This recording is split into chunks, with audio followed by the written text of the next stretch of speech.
Thank you very much, Madam. Dear Sir, Madam, your invaluable comments, suggestions are greatly appreciated. Thank you very much, Sir and Madam, for your contribution toward the success of ICITR 2024. As a token of our appreciation, we would now like to present you with a small gesture of gratitude. So I would like to invite Dr. 𝗜𝗖𝗜𝗍𝗍𝗏, Director ICITR,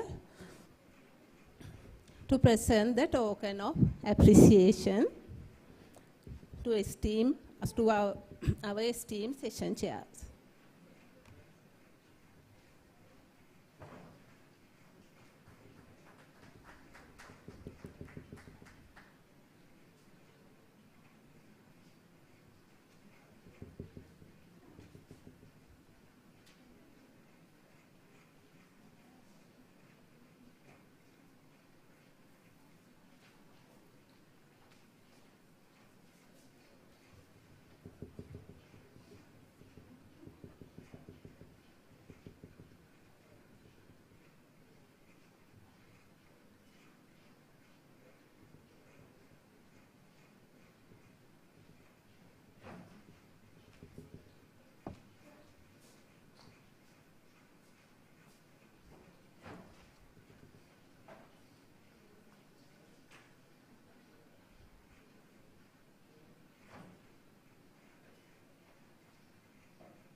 Thank you very much. As we reach the end of 7th session, I would like to thank our amazing presenters.